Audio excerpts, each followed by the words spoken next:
മഴതോരും മുൻപേ സീരിയലിന്റെ latest episode review ആണ് പറയുന്നത്. അങ്ങനെ ഗ്രേസിയാമ്മന്റെയും മാമച്ചന്റെയും സ്നേഹത്തണലിൽ തങ്ങളുടെ സ്വന്തം വീടിൽ ശ്വാസം മുട്ടുന്ന അന്തരീക്ഷത്തിൽ നിന്നും മാറി നിന്ന ദിവസങ്ങൾ അവസാനിക്കാൻ പോവുകയാണ്. നാളെ മടങ്ങണം. ആ ചിന്ത തന്നെ രോഹിത്തിനെയും ബബിതയും കൃഷ്ണമോളുടെയും ഉള്ളിൽ വല്ലാതെ ശൂന്യതയാണ് സൃഷ്ടിച്ചിരിക്കുന്നത്. അലീനയുടെ കണ്ണുകൾ സീലിംഗിലേക്ക് തുറന്നുകൊണ്ടിരിക്കുകയായിരുന്നു. ഉറക്കം അവളെ വിട്ടുപോയിട്ട് മണിക്കൂറുകളായി. തൊട്ടടുത്ത് കിടക്കുന്ന രേവതിക്കുട്ടിയെ പതുക്കെ ഇങ്ങനെ തിരിഞ്ഞു കിടന്നു. അവളും ഉറങ്ങിയിരുന്നില്ല. അലീന ചേച്ചി, രേവതിയുടെ ശബ്ദം ആ നിശബ്ദതയെ മുറിച്ചു. അലീന മുഖം തിരിച്ച് അവളെ നോക്കി. നീ ഇറങ്ങിയില്ലേ മോളെ? ഗ്രേസി ആന്റിയും മാമച്ചനാങ്കളും നേരത്തെ പറഞ്ഞതല്ലേ വേഗം കിടന്നുറങ്ങാന്, നാളെ കാലത്ത് എഴുന്നേറ്റ് പോവാനുള്ളതല്ലേ? രേവതി എഴുന്നേറ്റിരുന്നു. അവളുടെ മുഖത്ത് വല്ലാത്ത സങ്കടം നേളിച്ചു. എനിക്ക് ഉറക്കം വരുന്നില്ല ചേച്ചി. നാളെ നിങ്ങൾ എവിടെ നിന്നും പോവല്ലേ? ഇനി എന്നാണ് ചേച്ചി ഇങ്ങോട്ടേക്ക് തിരികെ വരുന്നത്? ആ ചോദ്യം അലീനയുടെ ഹൃദയത്തിൽ കൊണ്ടു. അവളുടെ ചുണ്ടിൽ ഒരു നിർവിജീകരമായ പുഞ്ചിരി വിടർന്നു. അത് പിന്നെ ഞാൻ ഉടനെ തന്നെ വരും മോളെ. എറണാകുളത്താണ് എനിക്ക് ജോലി കിട്ടുന്നതെങ്കിൽ എനിക്ക് മിക്കപ്പോഴും നിങ്ങളെ വന്ന് കാണാൻ പറ്റും. രേവതിക്കുട്ടി അലീനയുടെ കണ്ണുകളിലേക്ക് ഉറ്റുനോക്കി. അവിടെ തിളങ്ങി നിൽക്കുന്ന കണ്ണുനീർ തുള്ളികൾ അവൾ കണ്ടു. ചേച്ചിക്ക് അവിടെ നിന്നും ഇങ്ങോട്ടേക്ക് പോരുന്നതിൽ ഒരു വിഷമം തോന്നുന്നില്ലേ? ഒരു നിമിഷം അലീന ഒന്നും മിണ്ടിയില്ല. അവളുടെ തൊണ്ടയിൽ ഒരു വലിയ സങ്കടം ഉരുണ്ടുകൂടി. കണ്ണുകൾ ഇറുക്കിയടച്ചുകൊണ്ട് തന്നെ അവൾ ദീർഘമായി ഒന്ന് ശ്വസിച്ചു. പിന്നെ പതിഞ്ഞ സ്വരത്തിൽ പറഞ്ഞു, എന്ത് വിഷമം രേവതി? എന്തിനാ ഞാൻ വിഷമിക്കുന്നത്? വിഷമിച്ചിട്ടെന്താ കാര്യം? അലീനയുടെ വാക്കുകളിൽ വേദന തളം കെട്ടി നിന്നു. അവൾ തുടർന്നു, ഞാൻ ആ വീട്ടിലേക്ക് പോയത് എന്തിനാണെന്ന് നിനക്കറിയാമല്ലോ. എൻ്റെ അമ്മയെ കാണാന്. എന്നെ ഒരു മകളായി സ്വന്തം ചോരയായി ആ അമ്മ അംഗീകരിച്ചില്ലെങ്കിലും ആ കൈകൾ എൻ്റെ ദേഹത്തേക്കാൾ സ്പർശിക്കണമെന്നൊന്ന് ഞാൻ കൊതിച്ചു. എന്നെ ഒന്ന് ചേർത്ത് പിടിക്കണമെന്നും ആ അമ്മയുടെ അരികിൽ ഇരിക്കണമെന്നും ആ വാത്സല്യമൊന്ന് അറിയണമെന്നൊക്കെ ഞാൻ ആഗ്രഹിച്ചു. ഒരു പുഞ്ചിരിയോടുകൂടെ എന്നെ ഒന്ന് നോക്കിയിരുന്നെങ്കിൽ എന്ന് എൻ്റെ ഹൃദയം തുടിച്ചു. പക്ഷേ അലീന ശബ്ദമിടറി. അവൾ കണ്ണുകൾ തുടച്ചു. ആ അമ്മയുടെ ഒരു നേരിയ പുഞ്ചിരി പോലും എനിക്ക് കാണാൻ കഴിഞ്ഞില്ല രേവതി. എന്നെ കാണുമ്പോൾ ആ മുഖത്ത് വിരിയുന്നത് വെറുപ്പാണ്. ഒരു വേലക്കാരിയോട് അല്ലെങ്കിൽ ഒരു ശമ്പളത്തിന് നിൽക്കുന്ന ഒരു ഹോം നേഴ്സിനോട് കാണിക്കുന്ന പരിഗണന പോലും എനിക്ക് അവിടെ നിന്നും കിട്ടിയിട്ടില്ല. രേവതിക്കുട്ടി സങ്കടത്തോടുകൂടെ അലീനയുടെ കൈകൾ പിടിച്ചു. ഇനി ഞാൻ അവിടെ നിന്നു കഴിഞ്ഞാൽ അലീന ശൂന്യതയിലേക്ക് നോക്കി പറഞ്ഞു, ആ അമ്മയുടെ പുഞ്ചിരിയല്ല ഞാൻ കാണാൻ പോകുന്നത്, മറിച്ച് കണ്ണീരായിരിക്കും. ഞാൻ കാരണം ആ വീട്ടിലിനി പ്രശ്നങ്ങൾ ഉണ്ടാവാൻ പാടില്ല. അതുകൊണ്ട് ഞാൻ പോവാണ് രേവതിക്കുട്ടി. അതിലിനി ഒരു മാറ്റവുമില്ല. ഇനി ആരൊക്കെ നിർബന്ധിച്ചാലും എനിക്ക് എൻ്റെ അച്ഛൻ പറഞ്ഞാൽ കൂടി എനിക്ക് അവിടെ നിന്ന് നിൽക്കാൻ കഴിയില്ല. എനിക്ക് എവിടേക്കെങ്കിലും ഒരു ജോലി ശരിയാ അന്ന് ഞാൻ അവിടെ നിന്ന് പടിയിറങ്ങും. അതിനൊരു കാലതാമസം മാത്രമേ ഉള്ളൂ. രേവതി ഒരു ദീർഘവിശ്വാസത്തോടെ പറഞ്ഞു, ചേച്ചിയുടെ ഇഷ്ടം പോലെ ചെയ്യ്. ഇല്ലെങ്കിൽ പിന്നെ എന്തിനാ ഈ സ്ത്രീയുടെ അടുത്തേക്ക് നിൽക്കുന്നത്? സ്വന്തം അമ്മയാണെങ്കിലും അല്ലെങ്കിലും ഒരാളോട് ഇങ്ങനെയാണോ പെരുമാറേണ്ടത്? അവിടെ നിൽക്കാതിരിക്കുന്നത് തന്നെയാ ചേച്ചിക്ക് നല്ലത്. കണ്ടവരുടെ വായിലിരിക്കുന്നത് കേട്ടാൽ നമുക്ക് സഹിക്കാം. പക്ഷേ സ്വന്തം അമ്മയുടെയും വീട്ടുകാരുടെയും വായിലിരിക്കുന്നത് കേൾക്കുമ്പോഴാ വേദന.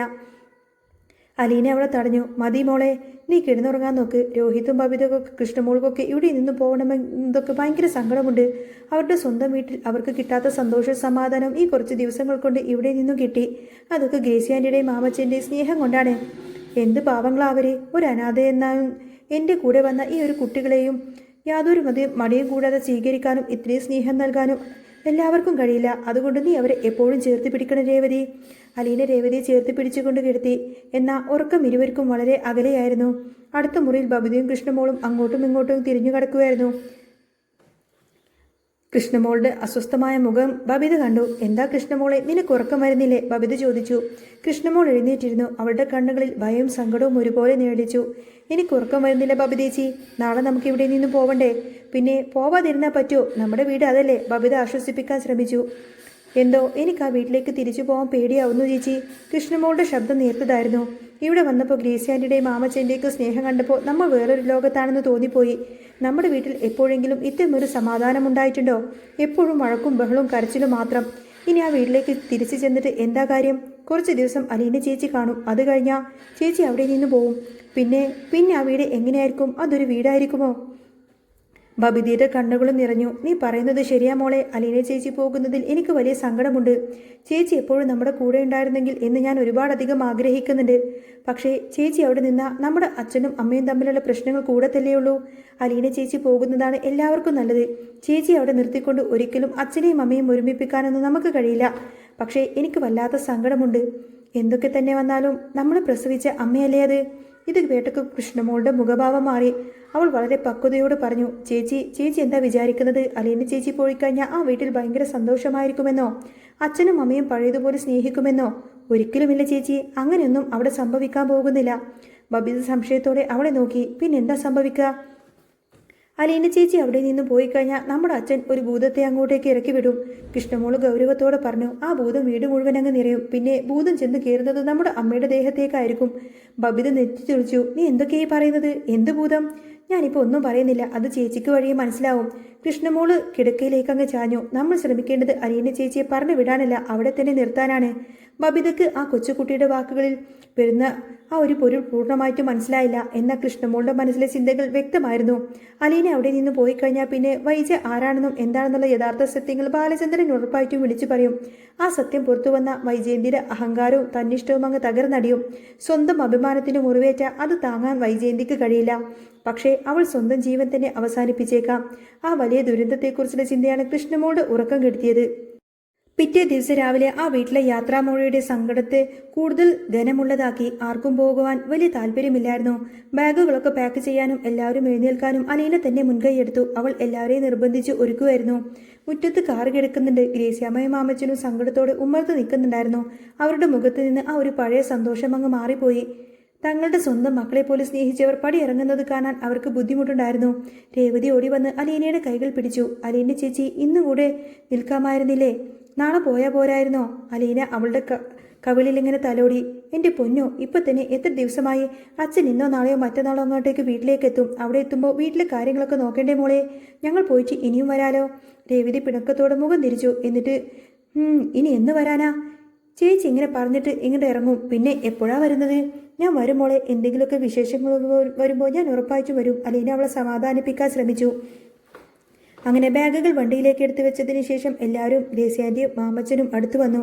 മാമച്ചായൻ രോഹിത്തിൻ്റെ തോളിൽ ഇങ്ങനെ തട്ടിക്കൊണ്ട് പറഞ്ഞു, വണ്ടിയൊക്കെ വളരെ സൂക്ഷിച്ചോടിക്കണം കേട്ടോ. അവിടെ ചെന്ന ഉടനെ തന്നെ ഞങ്ങളെ വിളിച്ചറിയിക്കണം. ഞങ്ങൾ എന്തായാലും ഒരു ദിവസം അങ്ങോട്ടേക്ക് വരുന്നുണ്ട്. കൃഷ്ണമോള് പെട്ടെന്ന് തന്നെ സങ്കടത്തോടെ ചോദിച്ചു, എന്നാ അങ്ങോട്ടേക്ക് വരുന്നത് എന്ന്? ഏതായാലും ഉടനെ തന്നെ നിങ്ങൾ അങ്ങോട്ടേക്ക് വരുമല്ലോ അല്ലേ? കാരണം അലീന ചേച്ചി അവിടെ നിന്ന് പോവല്ലേ? അവളുടെ വാക്കുകളിൽ ഒരു പരിഹാസവും ഒപ്പം വലിയൊരു സങ്കടവും ഒളിഞ്ഞു നിൽക്കുന്നുണ്ടായിരുന്നു. അലീന അവളെ രൂക്ഷമായിട്ടൊന്ന് നോക്കി. എന്താണ് നീ ഇങ്ങനെ എന്നെ ഒന്ന് ആക്കിയിട്ടൊക്കെ പറയുന്നുണ്ടല്ലോ?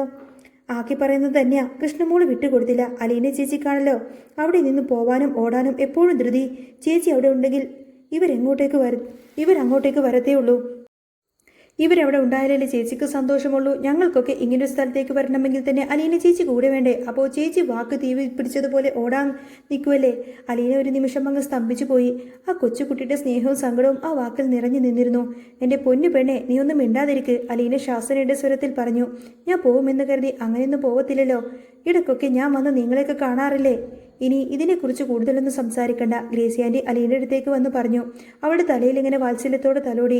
മോളെ, നിനക്കിവിടെ പിടിച്ചു നിൽക്കാൻ ഒട്ടും പറ്റുന്നില്ലേ? അലീനയുടെ മുഖം അങ്ങ് മങ്ങി. ഇല്ല ആൻറ്റി, ഇനി അവിടെ നിന്നാൽ ശരിയാവില്ല. ഞാൻ അവിടെ നിൽക്കുന്നത് വെറുതെ എന്തിനാ പുതിയ പ്രശ്നങ്ങളൊക്കെ ഉണ്ടാക്കുന്നത്? അതൊന്നും എനിക്ക് വയ്യ. പിന്നെ അവൾ രോഹിത്തിന് നേരെ തിരിഞ്ഞു. നമുക്കിറങ്ങാം രോഹിത്തെ, സമയം ഒരുപാടായി. എല്ലാവരും വണ്ടിയിൽ കയറാൻ തുടങ്ങുമ്പോഴാണ് രോഹിത് ഒരു കാര്യം ശ്രദ്ധിച്ചത്. അവൻ്റെ പോക്കറ്റിൽ കാറിൻ്റെ താക്കോലില്ല. അയ്യോ, ഞാൻ താക്കോൽ എടുക്കാൻ മറന്നല്ലോ. അവൻ പെട്ടെന്ന് തിരിഞ്ഞു നടന്നു. രോഹിത് വീടിനകത്തേക്ക് കയറി ചെന്നപ്പോൾ കണ്ടത് രേവതിക്കുട്ടിയാണ്. അവൾ കൈകൾ ഇങ്ങനെ രണ്ടും പുറകേക്ക് കെട്ടി ചുണ്ടിലൊരു കള്ളച്ചിരിയോടുകൂടെ അവനെ തന്നെ നോക്കി നിൽക്കുന്നതായിരുന്നു. രോഹിത് ചുറ്റും നോക്കി. ഞാൻ വണ്ടിയുടെ താക്കോൽ ഇവിടെ മേശപ്പുറത്ത് വെച്ചതാണല്ലോ, കാണുന്നില്ല. രേവതി ഒട്ടും ഭാവവ്യത്യാസമില്ലാതെ ചോദിച്ചു. എന്തു താക്കോല്? രോഹിത് അവളെ സംശയത്തോടെ നോക്കി. പെട്ടെന്ന് തന്നെ അവളുടെ പുറകിൽ ഒളിപ്പിച്ചു വെച്ചിരിക്കുന്ന കയ്യങ്ങ് മുന്നോട്ടെടുത്തു. അതിൽ കാറിന്റെ താക്കോൽ തിളങ്ങുന്നുണ്ടായിരുന്നു. ഓ, ഇത് നീ എടുത്തു വെച്ചിരിക്കുമായിരുന്നു അല്ലേ? രോഹിത് ചെറു പുഞ്ചിരിയോടുകൂടി ചോദിച്ചു. ഞാൻ എടുത്തു വെച്ചതൊന്നുമില്ല, രേവതിക്കുട്ടി കള്ള ഗൗരവത്തിൽ പറഞ്ഞു. ഞാൻ കണ്ടു താക്കോൽ എടുക്കാതെ വലിയ വീരനായി ഇറങ്ങി പോകുന്നത്. അപ്പോൾ ഞാൻ ഓർത്തു താക്കോൽ അന്വേഷിച്ച് ആള് തിരിച്ചു വരട്ടെ എന്ന്. രോഹിത് അവളുടെ അടുത്തേക്ക് ഓടി വെച്ചു. ഒരടി അങ്ങ് വെച്ചു. അപ്പോൾ നീ എന്നെ ഇങ്ങോട്ടേക്ക് തിരിച്ചു വിളിക്കാൻ വേണ്ടിയാണോ ഈ താക്കോൽ എടുത്ത് തരാതിരുന്നത്? നിനക്കറിയില്ലേ ഒരു വഴിക്ക് പോയാൽ പിന്നെ തിരിച്ചു കയറാൻ പാടില്ല എന്ന്? കാരണവർമാർ പറയുന്നത് നീ കേട്ടിട്ടില്ലേ? രേവതിക്കുട്ടി ചിരിച്ചു. ഓ, അങ്ങനെ ഒരു വഴിക്ക് പോയിട്ട് തിരിച്ചു കയറിയെന്നും പറഞ്ഞ് ഒരു ചുക്കും ചുണ്ണാമ്പ് സംഭവിക്കാനൊന്നും പോകുന്നില്ല. ഞാൻ കരുതി ഭയങ്കര വീരനാണെന്ന്. പക്ഷേ ആള് വെറും പാവമാണല്ലേ. ആര്? ഞാനോ? രോഹിത് പുരുകമുയർത്തി. അതെ, അലീന ചേച്ചിയുടെ ആങ്ങളയല്ലേ? അലീന ചേച്ചിയുടെ ആങ്ങളയാവാൻ പറ്റിയ ഒരു പാവം സ്വഭാവക്കാരനാ. അവളുടെ വാക്കുകളിൽ കുസൃതിയും ഒരു നേരിയ സ്നേഹവും കലർന്നിരുന്നു. ആ നിമിഷത്തിൽ അവർക്കിടയിൽ അദൃഷ്ടമായ ഒരു സ്നേഹത്തിന്റെ തീപ്പൊരി പാറി. ഭാവിയിൽ വൈജയന്തിന്റെ നെഞ്ചിരിപ്പ് കൂട്ടാൻ പോകുന്ന ഒരു വലിയ പ്രണയത്തിന്റെ തുടക്കമായിരുന്നു ആ ഒരു നിമിഷം. പെട്ടെന്നാണ് പുറകിൽ നിന്നും അലീനയുടെ ശബ്ദം കേട്ടത്. എന്തു പറ്റി രോഹിത്തെ? താക്കോൽ കിട്ടിയില്ലേ? രോഹിത് പെട്ടെന്ന് തന്നെ ഗൗരവത്തിലേക്ക് അങ്ങ് മാറി. അതെ അലീന ചേച്ചി, ഞാൻ താക്കോൽ എടുക്കാൻ മറന്നുപോയിരുന്നു. ഇവൾ നമ്മൾ പോവാതിരിക്കാൻ വേണ്ടിയിട്ട് അത് മനഃപൂർവ്വം ഒളിപ്പിച്ചു വെച്ചിരിക്കുകയായിരുന്നു. രേവതിക്കുട്ടി ഉടനെ തന്നെ പ്രതിരോധിച്ചു. ഞാൻ ഒളിപ്പിച്ചു വെച്ചതൊന്നുമല്ല അലീന ചേച്ചി, ഇവിടെ താക്കോലിരിക്കുന്നത് ഞാൻ കണ്ടു. അത്രക്ക് മറവിയുണ്ടോ ആൾക്ക്? വന്നെടുത്ത് പോട്ടെ എന്ന് ഞാൻ വിചാരിച്ചു. അല്ലാതെ ഈ രേവതിക്കുട്ടി കൊണ്ടുപോയി താക്കോൽ എടുത്തുകൊണ്ട് വെച്ച് ഈ താക്കോൽ എടുത്തു കൊണ്ടുവന്നിട്ട് വണ്ടി ഓടിച്ചിട്ട് പോകുമെന്നൊന്നും ആരും വിചാരിക്കണ്ട. അലീന ചിരി അടക്കി പിടിച്ചുകൊണ്ട് ചോദിച്ചു. എന്താണ് നിനക്ക്? നിങ്ങളുടെ വഴക്ക് ഇതുവരെ തീർന്നില്ലേ? എവിടുന്ന്? ആര് വഴക്ക്? രോഹിത് തോട് കുലുക്കി. എനിക്കാരോടും ഒരു വഴക്കുമില്ല. എനിക്കും ആരോടൊരു വഴക്കില്ല കേട്ടോ, രേവതിക്കുട്ടിയും പറഞ്ഞു. രോഹിത് അവളെ നിന്ന് നോക്കിയിട്ട് താക്കോല് വാങ്ങി പുറത്തേക്ക് നടന്നു. അലീനക്കും കാര്യങ്ങളൊക്കെ ഏകദേശം മനസ്സിലായിരുന്നു. വണ്ടി സ്റ്റാർട്ടായി. പതിയെ ആ മുറ്റത്തു നിന്ന് പുറത്തേക്ക് പോകുമ്പോൾ രേവതിക്കുട്ടിയുടെ കണ്ണുകൾ ആ കാറിൽ തന്നെ അകലുന്നതുവരെ എങ്ങനെ അവരെ തന്നെ നോക്കി പിന്തുടർന്നു നിന്നു. ഇതേ സമയം നെടുമ്പരക്കിൽ നിന്നും കിലോമീറ്ററുകൾക്കകലെ വൈജയന്തിയുടെ ആങ്ങളമാർ വീടിന്റെ അന്തരീക്ഷത്തിൽ അങ്ങേയറ്റം കലുഷിതമായിരുന്നു. വൈജയന്തി തന്റെ മുറിയിൽ അങ്ങോട്ടും ഇങ്ങോട്ടും നടക്കുമായിരുന്നു. അവളുടെ മുഖത്ത് ദേഷ്യവും അപമാനവും നിഴലിച്ചു നിന്നു. ആങ്ങളമാരുടെ, പ്രത്യേകിച്ച് ശിവശങ്കരമേനോന്റെ നിരന്തരമായ സമ്മർദ്ദം അവളെ വല്ലാതെ അസ്വസ്ഥയാക്കിയിരുന്നു. ബാലചന്ദ്രന്റെ അടുത്തേക്ക് നീ തിരിച്ചു പോകണം, ആ വീട്ടിൽ പോയിട്ട് നിൽക്കണം. ഈ വാക്കുകൾ കേട്ട് അവളുടെ ചെവി തഴമ്പിച്ചു കഴിഞ്ഞിരുന്നു. ഇനി എന്ത് വില കൊടുത്താലും അവളുടെ പ്രശ്നങ്ങൾക്കൊരു തീരുമാനമുണ്ടാക്കണമെന്ന നിർബന്ധത്തിലായിരുന്നു അവളുടെ കുടുംബം. ആ വലിയ വീട്ടിൽ സമാധാനവും ഒന്നും അവൾക്കുണ്ടായിരുന്നില്ല. ഇനിയും ഇവിടെ നിന്നിട്ട് കാര്യമില്ല, എത്രയും പെട്ടെന്ന് തന്നെ വീടെടുത്തെന്ന് മാറണം. അവളുടെ മനസ്സിൽ പക എരിഞ്ഞു കത്തിക്കൊണ്ടിരുന്നു. ഫോണെടുത്ത് അവൾ ബബിതയുടെ നമ്പറിലേക്ക് ഡയൽ ചെയ്തു. ഹലോ. ബബിതയുടെ ശബ്ദം മറുതലക്കൽ നിന്നും കേട്ടു. അതെ, നിങ്ങൾ എവിടെ എത്തി? തിരിച്ച് വീട്ടിലെത്താത്തതെന്താ? വൈജയന്തിന്റെ ശബ്ദത്തിൽ അധികാരവും ദേഷ്യവും കലർന്നിരുന്നു. അത് പിന്നമ്മേ, ഞങ്ങൾ വീട്ടിലേക്ക് വന്നുകൊണ്ടിരിക്കുക. ഇന്ന് വൈകുന്നേരത്തോടെ അങ്ങോട്ടേക്ക് തിരിച്ചെത്തുമെന്ന് ബബിത പരുങ്ങിക്കൊണ്ട് പറഞ്ഞു. അന്നേരം വൈജയന്തിന്റെ ശബ്ദം ഒന്നും കൂടെ കടുത്തു. അല്ല, ആ മൂദേവി എന്നാ അവിടെ നിന്ന് പോകുന്നത്? ഒന്നും കൂടെ പറയാമോ? അവൾ പോകുമെന്ന് പറയുന്നതല്ലാതെ അവൾ ആ വീട് വിട്ട് ഇറങ്ങിപ്പോകുന്നില്ലല്ലോ. അവൾ ഇനി എന്നാ അവിടെ നിന്നും ഇറങ്ങുന്നത്? ബബിതക്ക് ആ ചോദ്യം കേട്ടപ്പോൾ ദേഷ്യം വന്നു. എന്താ എൻ്റെ പൊന്നമ്മേ ഇതൊക്കെ? അമ്മക്കിപ്പോൾ അലീന ചേച്ചി അവിടെ നിന്നും പറഞ്ഞു വിട്ടിട്ട് എന്ത് കിട്ടാനാ? എന്തെങ്കിലും നേടാനുണ്ടോ? അതുകൊണ്ട് വൈജയന്തിന്റെ കണ്ണുകൾ കോപം കൊണ്ട് ജ്വലിച്ചു. കിട്ടാനുണ്ടോന്നോ? എനിക്ക് കിട്ടാനുണ്ട്. എൻ്റെ പണ്ടത്തെ ജീവിതവും എൻ്റെ മക്കളെയും എനിക്ക് തിരിച്ചു കിട്ടണം. അതിന് അവൾ ആ വീട്ടിൽ നിന്നും ഇറങ്ങിയേ മതിയാവൂ, അല്ലാതെ ഒരു വഴിയുമില്ല. അതുകൊണ്ട് നിങ്ങൾ ഈ വീട്ടിലേക്ക് എത്തുമ്പോൾ തന്നെ എന്നെ ഒന്ന് വിളിക്കണം. അത്രയും പറഞ്ഞ് ദേഷ്യപ്പെട്ട് തന്നെ വൈജയന്തി ഫോൺ കട്ട് ചെയ്തു. പല്ലുറുമ്പിക്കൊണ്ട് തന്നെ അവൾ കട്ടിലേക്ക് അങ്ങിരുന്നു. സ്വന്തം മക്കൾ പോലും ആ അലീനെ എങ്ങനെ പിന്തുണക്കുന്നു എന്ന ചിന്ത അവളെ കൂടുതൽ ഭ്രാന്തിയാക്കി. അവൾ സ്വയം ഇങ്ങനെ മുറുമുറുത്തുകൊണ്ടിരുന്നു. ആ സമയത്താണ് വാതിൽക്കൽ ഒരു അനക്കം കേട്ടത്. അവളുടെ നാത്തൂൻ കമല മുറിയിലേക്ക് കടന്നു വന്നു. കമലയുടെ മുഖത്ത് എപ്പോഴും കാണുന്ന ആ ഒരു പുച്ഛച്ചിരി ഉണ്ടായിരുന്നു. എന്തു പറ്റി വൈജി? മുഖമൊക്കെ വല്ലാതിരിക്കുന്നല്ലോ, കമല ചോദിച്ചു. വൈജി അവളെ ഒന്ന് രൂക്ഷമായി നോക്കി. എന്തു പറ്റാനാ? ഇനിയിപ്പോൾ പറ്റാനൊന്നുമില്ലല്ലോ, എല്ലാം മൊത്തത്തിലങ്ങ് പറ്റിയിരിക്കുകയല്ലേ. കമല കട്ടിലെ ഒരു വശത്തേക്ക് വന്നിരുന്നു. അല്ല, ആങ്ങളമാരെന്താ വൈജയന്തിയോട് വന്ന് പറയുന്നത്? എന്നോട് എന്ത് പറയാനാ? വൈജയന്തി പുച്ഛത്തോടെ പറഞ്ഞു. നെടുമ്പരക്കിൽ വീട്ടിലേക്ക് പോകണം, ബാലചന്ദ്രനുമായി ഒത്തുചേർന്ന് പോകണം. ഇതൊക്കെ അവർക്ക് എന്നോട് പറയാനുള്ളത്, അല്ലാതെ വേറെന്താ? കമല അല്പം ഗൗരവത്തോടെ പറഞ്ഞു. അല്ല, ഞാനൊരു കാര്യം പറയട്ടെ വൈജയ്? വേണ്ട. വൈജയന്തി കൈയുയർത്തി അവളെ തടഞ്ഞു. ഒരു കാര്യവും കമലയെടുത്തി എന്നോട് പറയണ്ട. കമലയെടുത്തിക്ക് പറയാനുള്ളതും ആങ്ങളമാർക്ക് പറയാനുള്ളതും ഒരേ കാര്യങ്ങൾ തന്നെയാ, എനിക്ക് നന്നായിട്ടറിയാം. അതുകൊണ്ട് ഞാൻ തീർത്തും പറയാനേ, അവൾ ആ അലീന വീട്ടിൽ നിന്ന് ജീവിച്ചിരിക്കുന്ന കാലത്തോളം ഞാൻ ആ വീടിന്റെ പടി ചവിട്ടാനൊന്നും പോകുന്നില്ല. വൈജയന്തി എഴുന്നേറ്റ് നിന്നു. അവളുടെ വാക്കുകളിൽ പകയും അപമാനവും നിറഞ്ഞു നിന്നു. നാണം കിട്ട് എൻ്റെ ആങ്ങളമാർ സഹിതമല്ലേ എന്നെ അങ്ങോട്ടേക്ക് കൊണ്ടുവിട്ട് കഴിഞ്ഞപ്പോൾ അവിടെ എന്താ സംഭവിച്ചത്? എന്നെ അവൾമാരും അതുപോലെ തന്നെ ബാലചന്ദ്രനും കൂടി ഒരു പട്ടിയുടെ വില പോലും തരാതെ അവിടെ ഇട്ടങ്ങ് അപമാനിച്ചില്ലേ? എന്നെക്കൊണ്ട് ഇത്രയൊക്കെ അനുഭവിപ്പിച്ചു. ഇനി അങ്ങനെയൊന്നും ഉണ്ടാവില്ല. ഇനി അങ്ങനെ അപമാനിക്കാൻ ഞാൻ ഒരിക്കലും ആരെയും അനുവദിക്കില്ല. അവൾ കമലയുടെ മുഖത്തേക്ക് നോക്കി വിരൽ ചൂണ്ടി. ആദ്യം അവൾ അവിടെ നിന്നും ഇറങ്ങട്ടെ. നിങ്ങൾക്ക് പറ്റുമെങ്കിൽ ഒരു കാര്യം ചെയ്യേ, ആദ്യം ബാലചന്ദ്രനോട് പറഞ്ഞ് അവളെ അവിടെ നിന്നും ഇറക്കി വിടാൻ നോക്ക്. അല്ലാതെ ഈ വൈജയന്തി ഒരിക്കലും പിടിച്ച് അങ്ങോട്ടേക്ക് കയറ്റാൻ നോക്കുകയല്ല വേണ്ടത്. കമല പെട്ടെന്നെ മുഖം തിരിച്ചു. ഞാൻ ഇതൊന്നും ഇടപെടുന്നില്ല വൈജയ്. എനിക്ക് എൻ്റെ കൊച്ചിൻ്റെ കാര്യം നോക്കാൻ തന്നെ സമയം കിട്ടുന്നില്ല. അവൻ്റെ കാര്യം ഓർത്തിട്ട് എനിക്കിവിടെ സമാധാനം കിട്ടുന്നില്ല. പിന്നെയല്ലേ നിന്റെ കാര്യം? നിന്നോട് പറയാനുള്ളതൊക്കെ ഞാൻ പറഞ്ഞു. കമല എഴുന്നേറ്റ് വാതിൽക്കലേക്ക് നടന്നു. പിന്നെ നീ ഇപ്പോൾ പറഞ്ഞ കാര്യങ്ങളൊക്കെ നിന്റെ ആങ്ങളമാർ തന്നെയാ എന്നോട് വന്ന് പറയുന്നതൊക്കെ. എനിക്കൊന്നും അറിയില്ല. നിങ്ങളായി നിങ്ങളുടെ പാടായി. അത്രയും പറഞ്ഞ് കമല പെട്ടെന്ന് തന്നെ അവിടെ നിന്നും പുറത്തേക്ക് പോയി. വൈജയന്തി വീണ്ടും അവിടെ തനച്ചായി. കമലയുടെ ഉദ്ദേശം വ്യക്തമാണ്. എരുതിയിൽ എണ്ണ ഒഴിക്കുക. ഇവിടെ വന്ന് ഓരോന്നും പറഞ്ഞ് ഇളക്കിവിട്ട് നേരെ പോയി ശിവശങ്കറിന്റെ ചെവിയിലങ്ങ് കടിച്ചു തിന്നു. എന്തൊക്കെ തന്നെ നടന്നാലും ശിവശങ്കര മേനോൻ ഇനി ഈ കാര്യത്തിൽ അയാനൊന്നും പോകുന്നില്ല എന്ന് വൈജയന്തിക്ക് നന്നായിട്ട് അറിയാമായിരുന്നു. അവൾക്ക് ചുറ്റും കുരുക്കുമുറുകുകയാണ്. വൈജയന്തിയുടെ ജീവിതത്തിൽ ഇത്രയും വലിയൊരു കൊടുങ്കാറ്റുകൾ രൂപപ്പെടുമ്പോൾ അന്ത്യം കുറിക്കാൻ വേണ്ടി ബാലചന്ദ്രൻ തന്റെ യാത്ര തുടങ്ങിക്കഴിഞ്ഞിരുന്നു. ഗോവർദ്ധനും ബാലചന്ദ്രനും പുനലൂരിൽ നിന്നും യാത്ര തിരിച്ച് കുളത്തൂപ്പുഴയിലേക്ക് കടക്കുകയായിരുന്നു. വണ്ടിയുടെ വൻ റോഡിലൂടെ പുറത്തേക്ക് നോക്കിക്കൊണ്ടിരിക്കുകയായിരുന്നു ബാലചന്ദ്രൻ. പുറത്തു മരങ്ങൾ അതിവേഗം പിന്നിലേക്ക് മറയുന്നു. അയാളുടെ മനസ്സ് അതിലും വേഗത്തിൽ പഴയകാല ഓർമ്മകളിലൂടെ സഞ്ചരിക്കുകയായിരുന്നു. വൈജയന്തി ചെയ്ത ചതികളും താൻ അനുഭവിച്ച വേദനകളും ആ മനസ്സിൽ തീർത്ത മുറിവുകൾക്ക് ഒരു പരിഹാരം കണ്ടെത്തണം. അതിനുള്ള അവസാനത്തെ തുരുമ്പാണ് ഈ ഒരു യാത്ര.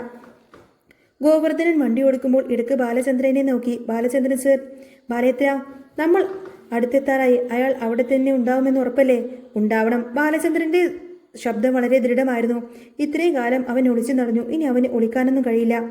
വൈജയന്തിയുടെ എല്ലാ അഹങ്കാരങ്ങൾക്കും തന്നിഷ്ടങ്ങൾക്കും അറുതി വരുത്തണമെങ്കിൽ അവനെ നമുക്ക് കിട്ടിയേ തീരൂ. കുളത്തുപുഴയുടെ ആ ഒരു ഉള്ളറയിലുള്ള ഒരു പഴയ ഗ്രാമത്തിലേക്കാണ് വണ്ടി പ്രവേശിച്ചത്.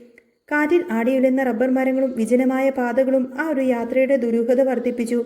അവർ അന്വേഷിച്ചു പോകുന്ന ആ ഒരു സാധാരണക്കാരനെയല്ല, വൈജയന്തിയുടെ ഭൂതകാലത്തിന്റെ ഏറ്റവും വലിയ രഹസ്യങ്ങൾ സൂക്ഷിക്കുന്ന, അവളുടെ പതനത്തിന് കാരണമായ ആ ഒരു വ്യക്തി, ആ മനുഷ്യൻ, അതാണ് സ്റ്റാൻലി ജോസഫ്. സ്റ്റാൻലി ജോസഫ് താമസിക്കുന്ന ആ പഴയ വീടിന്റെ മുറ്റത്തേക്ക് വണ്ടി വന്നു നിന്നു. ബാലേന്ദ്രനും ഗോവർദ്ധനും പുറത്തേക്ക് ഇറങ്ങി. ചുറ്റും കനത്ത നിശബ്ദതയാണ്. വീടിന്റെ മുൻവാതിൽ പാതി തുറന്നിട്ടിരിക്കുന്നു. ഉള്ളിൽ നിന്നും നേരിയൊരു പുക പുറത്തേക്ക് വരുന്നുണ്ടായിരുന്നു.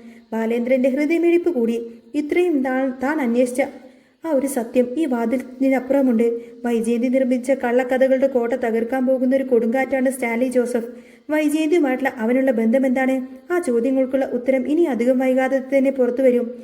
ബാലചന്ദ്രൻ പതുക്കെ ആ വീടിന്റെ വരാന്തയിലേക്ക് കാലെടുത്ത് വെച്ചു. ഗോവർദ്ധനൻ അയാൾക്ക് തൊട്ടു പിന്നാലെ ഉണ്ടായിരുന്നു. ഒരു വലിയ സ്ഫോടനത്തിന് മുന്നോടിയായിട്ടുള്ള ഭയാനകമായ നിശബ്ദത അവിടെ തളം കെട്ടി നിന്നു. സ്റ്റാൻലി ജോസഫ് എന്ന ആ ഒരു നിഗൂഢ വ്യക്തിയുടെ വരവോടുകൂടി വൈജയന്തിയുടെ ജീവിതത്തിലെ അധ്യായങ്ങൾ എന്നേക്കുമായി തിരുത്തി എഴുതപ്പെടാൻ പോവുകയാണ്. പ്രതികാരത്തിന്റെയും സത്യത്തിന്റെയും പുതിയൊരു പോരാട്ടത്തിന് അവിടെ തുടക്കമാവുകയായിരുന്നു. കാലം കാത്തുവെച്ച ഏറ്റവും വലിയ തിരിച്ചടി വൈജയന്തി കാത്തിരിക്കുന്നുണ്ടായിരുന്നു. അങ്ങനെ മഴതോരും മുംബൈയിൽ ഇനി വരാൻ പോകുന്ന നല്ല സൂപ്പർ അടിപൊളി ത്രില്ലിംഗ് എപ്പിസോഡുകളൊക്കെ തന്നെയാണ്. നിങ്ങൾക്ക് ഈ ഒരു ചാനൽ ഇഷ്ടമാവുകയാണെങ്കിൽ സബ്സ്ക്രൈബ് ചെയ്യാനും സപ്പോർട്ട് ചെയ്യാനും മറക്കല്ലേ. നെക്സ്റ്റ് വീഡിയോ ഉടനെ വരാം. ബൈ.